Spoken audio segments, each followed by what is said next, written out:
Bismillahirrahmanirrahim. میرے پیارے بہنوں اور بھائیوں، امید کرتی ہوں کہ آپ سب خیریت سے ہوں گے. دعا کرتی ہوں کہ اللہ پاک آپ کی تمام پریشانی دکھ تکلیفیں ختم کر دے. اللہ پاک آپ کو سدا سلامت رکھے. اللہ پاک عملیات کی دنیا میں آپ کو مالا مال کرے. اور آج جو میں آپ کے ساتھ وظیفہ شیئر کرنے جا رہی ہوں، یہ رزق کی تنگی کو دور کرنے والا وظیفہ ہے، فکر و فاقے کو دور کرنے والا ایک کلام ہے، ایک وظیفہ ہے.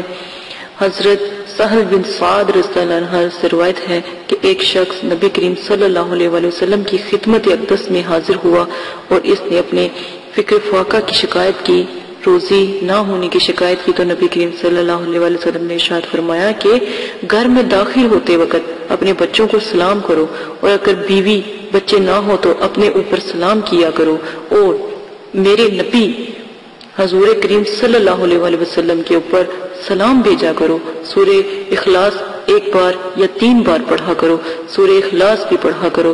سورہ ناس کی فضیلت کے ضامن نبی کریم صلی اللہ علیہ وسلم نے بھی ایک اور جگہ ارشاد فرمایا کہ جو کوئی اس سورہ کو پڑھے گا تو گویا اس نے ایک پورے قرآن پاک پڑھنے کا ثواب اس کو مل گیا.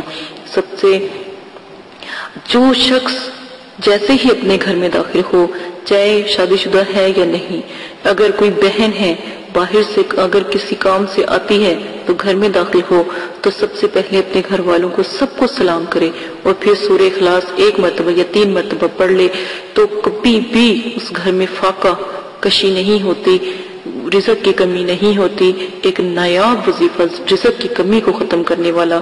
جو میرا بھائی گھر میں داخل ہوتے وقت اپنے بچوں کو، اپنے والدین کو، اپنے بہن بھائیوں کو جو بھی سلام کرے گا اور سورہ اخلاص پڑھے گا تو اللہ پاک اس کے گھر سے رزق کی جو کمی ہے وہ دور کر دیں گے، اور اس گھر میں بہت سارا اللہ پاک رزق عطا فرمائیں گے.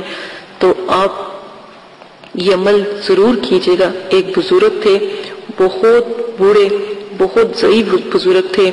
تو ایک رزق کے بارے میں آپ کو ایک چھوٹا سا واقعہ سناتی ہوں کہ رزق اہمیت کیا رکھتا ہے اور خواہش اہمیت کیا رکھتی ہے. رزق تب کم ہوتا ہے جب ہماری خواہشات بڑھتی ہیں، تب رزق میں کمی آتی ہے، کیونکہ ہمیں رزق کی عزت کا، احترام کا پتہ نہیں لگتا. ایک بزرگ تھے، ان کا دل کیا کہ آج انڈا اور پراٹھا کھانے کو. انہوں نے کیا کیا، ایک دکان کے سامنے جا کر بیٹھ گئے اور سوچنے لگے اور اللہ سے فریاد کرنے لگے کہ اللہ پاک آج میرا دل کر رہا ہے انڈا اور پراٹھا کھانے کو.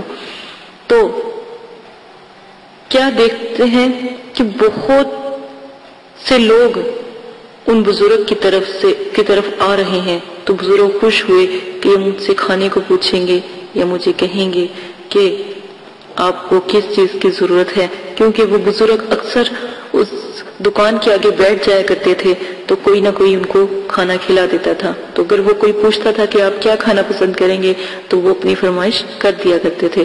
تو ایک دن کیا دیکھتے ہیں کہ بہت سے لوگ، جس دن انہوں نے انڈے پراٹھے کی خواہش ظاہر کی اپنے رب سے، تو کیا دیکھتے ہیں کہ بہت سے لوگ وہاں پر آ رہے ہیں اور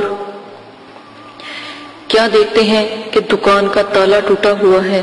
تو انہوں نے کیا کیا، انہوں نے کہا کہ یہ جو چوری کی ہے ان بزرگوں نے کی ہے یا انہوں نے کروائی ہے. یہ الزام ان کے اوپر آیا. تو وہ ان کو کئی لوگوں نے دھکے دیے، مارا اور پوچھا کہ کہاں ہے چور، کس طرح چوری کی، ایسے الٹے پلٹے سوال کرنے لگ پڑے. تو وہ بزرگ رونے لگ پڑے. اللہ اکبر، اللہ اکبر. وہ بزرگ رونے لگ پڑے. روتے روتے تو وہاں سے چل دیے اور کہنے لگے کہ میں نے چوری نہیں کی. کیا دیکھتے ہیں ایک شخص سفید کپڑے پہنے ہوئے ان کے سامنے کہیں غیب سے آ جاتا ہے تو کہتا ہے بزرگ آج میں نے آپ کی دعوت کی ہے. تو بزرگ رو تو رہے ہی تھے لیکن بھوک کی شدت کی وجہ سے انہوں نے اس کی دعوت قبول کی.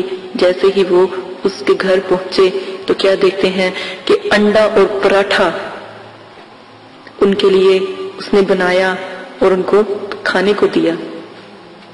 تو بزرگ نے پھر کہا اے ظالم نفس، اے ظالم نفس، لے 80 دروں کے بعد، یعنی کہ جتنے بھی لوگوں نے ان کو مارے تھے تھپڑ دھکے تو وہ گنتے رہے، تو انہوں نے کہا لے نفس کی خواہش، لے میرے ظالم نفس، 80 دروں کے بعد، 80 دھکوں کے بعد، 80 مکوں کے بعد اب انڈا پراٹھا کھا کہ اللہ پاک سے پھر انہوں نے معافی مانگی کہ میرے رب مجھے معاف کر دے، میں نے اپنی خواہش کو پورا کرنے کے لیے وہاں بیٹھا۔